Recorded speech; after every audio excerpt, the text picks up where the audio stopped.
Okay, let's unpack this. When we talk about climate change, emissions, we usually think cars, planes, power plants, the obvious stuff. Right, the big industrial source. Exactly. But the research we're looking at today points to something pretty surprising.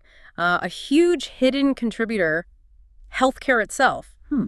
We've got data showing Canada's health sector, and this is excluding anesthetic gases, contribute something like 4.6% of the country's total greenhouse gas emissions. That's substantial. It really is, and often overlooked. But here's where it gets really interesting, especially when you look at places that track this stuff closely, like the UK. Yeah, the NHS data is quite revealing. It's stunning. An assessment of the UK's National Health Service found that medications alone account for 25% of their total emissions. A quarter. 25%, just from the pills and treatments. That's more emissions than all NHS buildings combined with all their related transportation. It's kind of mind-blowing. It absolutely forces you to reconsider, doesn't it? That common, seemingly tiny generic pill in your medicine cabinet. It actually represents this massive energy and logistics footprint. So that's what we're doing today. We're taking a custom deep dive into the global journey of just one very common generic pill, clonazepam. Right, to really map out the environmental cost, the sheer logistical effort involved in getting it from raw materials all the way to,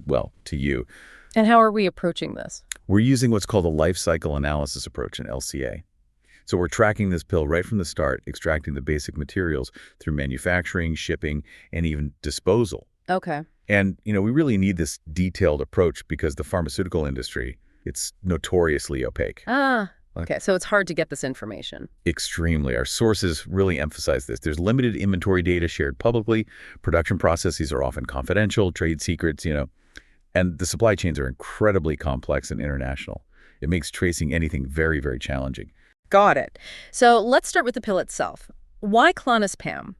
What made the researchers pick this specific drug out of all the generics out there? Well, clonazepam is sort of a perfect case study for a few key reasons. First, it's a classic benzodiazepine, very commonly prescribed, used for anxiety, insomnia, sometimes seizure disorders. You see it a lot. Okay, makes sense. Common equals high volume. Exactly. But here's the critical part. Studies suggest drugs like clonazepam are frequently overprescribed. Some estimates say at least 10% of primary care prescriptions for similar meds might actually be unnecessary. 10%, that's quite a bit. It is. And this leads to a really powerful potential solution. Reducing how much we prescribe these drugs. It's called deprescribing. It doesn't just help patients directly. Right, by reducing risks like addiction or falls in the elderly, maybe even dementia links. Precisely. All major concerns with long-term benzo use. But deprescribing also offers these immediate climate co-benefits. It reduces the demand, the manufacturing, the shipping. I see. So it's like a double win. Good for the patient, good for the planet. Exactly. It's potentially one of the easiest, most cost-effective ways for healthcare systems to reduce their emissions while actually improving care quality, aligning clinical goals with, environmental responsibility. That makes sense clinically. But I wonder about the practical side. How realistic is widespread deprescribing when, doctors are often short on time and we're facing pretty significant mental health and addiction challenges already? That's a really important practical point, and the sources do touch on it. It's a real challenge.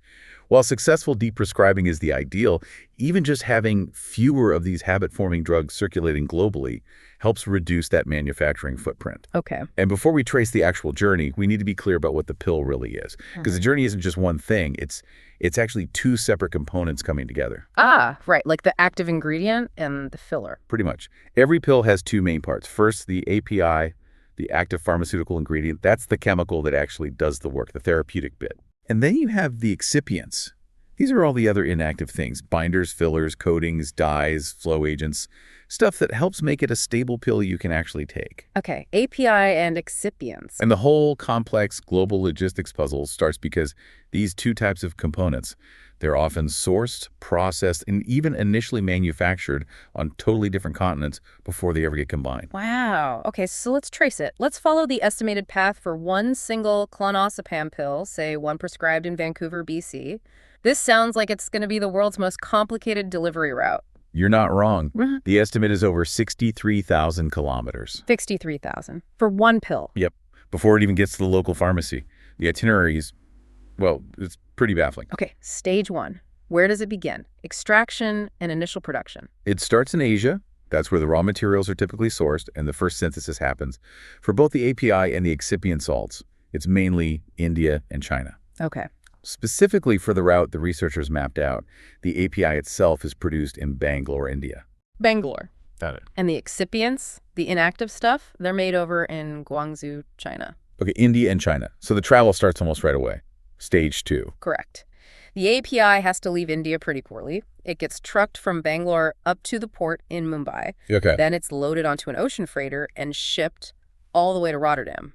In the Netherlands, the European Union. Rotterdam. Why Europe? Quality testing and stocking, essentially. It reflects the high EU quality standards that markets like North America often rely on. Huh. Okay, so the API is heading to Europe. What about the excipients back in China? Right. Meanwhile, the excipients made in Guangzhou, they get trucked to Shanghai, and then they're shipped. But they go to Mumbai in India, basically waiting for the API to come back. Wait, hold on. The API went all the way from India to Europe for testing? Yeah. And now, in stage 3, it's coming back to India. That sounds incredibly inefficient. It is one of the most, let's say, carbon-intensive loops you could imagine in global trade, but it's driven almost entirely by regulations and cost. How? Well, the actual formulation, mixing the API with the excipients and pressing them into tablets, it's often cheapest to do in production hubs like India. Lower labor costs, established infrastructure. Okay. But to guarantee the quality standards expected in Western markets, the US, Canada, UK, etc., the API often needs to pass through these established, high-standard European hubs like Rotterdam for that stamp of approval for testing, sometimes intermediate storage. So it's like economic arbitrage, creating massive, unnecessary travel. That's a good way to put it. Yeah. Huge mileage just for regulatory compliance and cost savings on different steps. So yes, the quality-tested API is shipped back across the ocean to Mumbai. Unbelievable. And there, in Mumbai, it finally meets up with the excipients that arrived earlier from China. Yeah. And that's where the actual formulation happens. They mix it all together, press it, and create the physical tablets. Okay, so the pill is finally a pill, but I have a feeling its world tour is far from over. Stage 4, crossing the Atlantic. Exactly. The finished tablets are now essentially a global commodity. They get sent out to various world markets. For North America, a major entry point for these generic drugs is often New Jersey on the U.S. East Coast. New Jersey. And what happens there? It undergoes some final manufacturing steps, maybe specific packaging requirements for the U.S. market, and importantly, USP testing. That's the United States Pharmacopoeia standard. More quality checks. Right. Okay, we're finally North America, New Jersey. But the patients in Vancouver, BC, that's still thousands of kilometers away. Surely it doesn't take another detour. Stage 5. Oh, it does. Think about bulk versus consumer packaging. The pills likely arrive in New Jersey in huge bulk containers. So from New Jersey, the pills are then trucked south all the way down to Tennessee. Tennessee? Why Tennessee? For repackaging. That's where large distribution centers often handle breaking down bulk shipments into the smaller bottles that you actually see at the pharmacy. It's a consumer-ready packaging. Okay, repackaging in Tennessee. Then where? From Tennessee, it finally heads north again, towards Canada. It's usually sent to major Canadian industry and distribution clusters, which for national supply are typically concentrated around the Greater Toronto area in Ontario. Toronto. Okay, we're getting closer-ish. Stage 6 must be the final leg. Finally, yes, stage 6. From the distribution hubs in the Toronto area, the pills are shipped west, across the country, eventually reaching pharmacies and hospitals in Vancouver, BC, ready for the patient. Wow, that is one heck of a journey. Let's just recap the distance. The total estimated travel in this scenario, approximately 63,162 kilometers. 63,000 kilometers. Just let that sink in. For you, the listener, that's like circling the entire Earth 1.5 times. For a generic pill that might cost pennies over the counter. And you said, crucially, that number 63,000 kilometers, that doesn't even include the full supply chain for making the excipients themselves. Correct. Those inactive ingredients are often complex chemicals with their own global supply chains. And it also excludes the final local courier trip from the regional warehouse to the actual pharmacy or hospital. Exactly. The real number is likely even higher. And our sources point out this is why ocean shipping is the standard. Air freight is just too expensive for cheap generics. It's reserved for high-value drugs or genuinely urgent, expedited shipments. But even with slow boats, it involves looping back across continents. Right. The industry basically accepts this incredibly slow, winding, high-mileage journey, sometimes doubling back on itself, all to shave maybe a few cents per unit off the cost of formulation here or quality testing there. It really shows that carbon mileage, the environmental cost, is just completely secondary to hitting the lowest possible price point. Absolutely. Competitive pricing seems to trump everything else in this model. So, okay, we've traced the journey, the mind-boggling mileage. What does this all mean beyond just, fuel consumption? This incredibly complex, cost-driven global pathway. It must have wider impacts, right, on communities, on the system's stability. Oh, definitely. Big impacts. This whole pathway raises serious questions about equity, for one. How so? Think about where the initial manufacturing and processing happens. The environmental consequences, the industrial waste, the emissions, potential water contamination from production. These disproportionately harm vulnerable communities around the world. Whoa, right, environmental justice issues. Yeah, exactly. The sources note that often, indigenous populations, Black communities, low-income groups, they're the ones living near these large chemical and pharmaceutical production sites. They bear the brunt of contaminated drinking water, polluted air, and the associated health risks. It's often exported pollution. And the pill's impact doesn't even end when the patient takes it, right? No, not at all. The life cycle continues. Metabolites, the breakdown products of the drug, are excreted in urine. If wastewater treatment isn't adequate, these active compounds can enter rivers and lakes, causing lasting ecological damage to aquatic life. Another hidden cost. And just tracing this route, how hard it was for researchers to even map it out. That points to fragility, doesn't it? A lack of transparency. It highlights extreme system fragility. Oh, yeah. Researchers really struggled to piece this together. Why? Because pharmaceutical companies are generally very reluctant to disclose specific details. About their production sites, their suppliers, their pollution levels. Exactly. They frame it as protecting competitive deals, commercial secrecy, intellectual property. But the result is? The result is essentially a just trust us system. It protects profits, maybe, but it leaves the entire global supply chain incredibly vulnerable. It sacrifices public health security and resilience on the altar of competitive advantage. So if there's a natural disaster, say, in a specific region in India or China, or political unrest or sudden new tariffs, right, we might have very little warning about which essential medications could suddenly disappear from pharmacy shelves because we don't know exactly where everything comes from or the choke points in the system. Yeah, the sources mentioned tariffs on cheap generics as an example. That kind of disruption would hit consumers hardest, wouldn't it? Disproportionately. Because it's precisely those cheapest generics that rely most heavily on these complex, low-cost, often low-transparency overseas supply chains. The complexity and the secrecy, they fundamentally weaken the whole system's ability to withstand shocks. Okay, so we've definitely laid out the problem. A highly globalized, incredibly complex, vulnerable, and frankly energy-guzzling supply chain for even the simplest medications. What's the path forward? What are the systemic changes needed to fix this?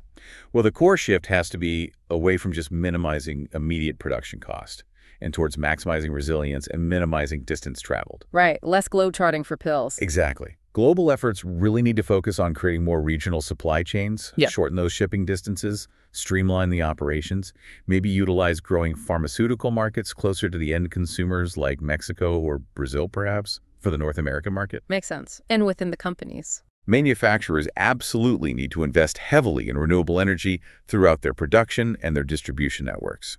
Decarbonize the whole chain. And it sounds like some big players are starting to push for this, using their buying power. Yes, thankfully. We are seeing some leadership, particularly from major healthcare systems. The UK's NHS is really out front on this. What are they doing? They're actively demanding that their suppliers decarbonize. They have supplier engagement programs, targets, and crucially, by 2030, the NHS says it will stop buying pharmaceuticals altogether from suppliers who don't meet or exceed their net zero commitments. Wow, that's serious leverage. Huge leverage. Yeah. And it's driving international collaboration. Now you have Australia, the US, the UK working together on these supply chain decarbonization initiatives, using their collective purchasing power. Okay, so that's the system level. What about clinicians, doctors, prescribers? What's the takeaway for them? For them, the emphasis comes back to what we discussed earlier. First, deep prescribing where it's clinically appropriate and safe.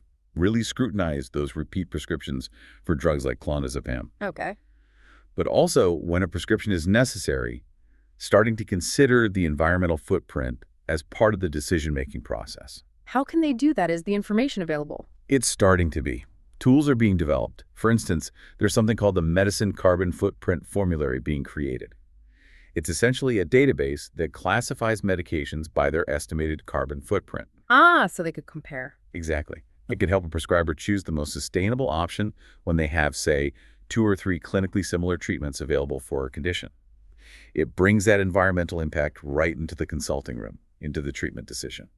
That could be really powerful. Potentially, yes. So wrapping this up, this deep dive really hammers home that even the most common, inexpensive generic pill you might take is the end result of this incredibly complex, energy-intensive, and frankly vulnerable global machine stretching over 63,000 kilometers. Yeah.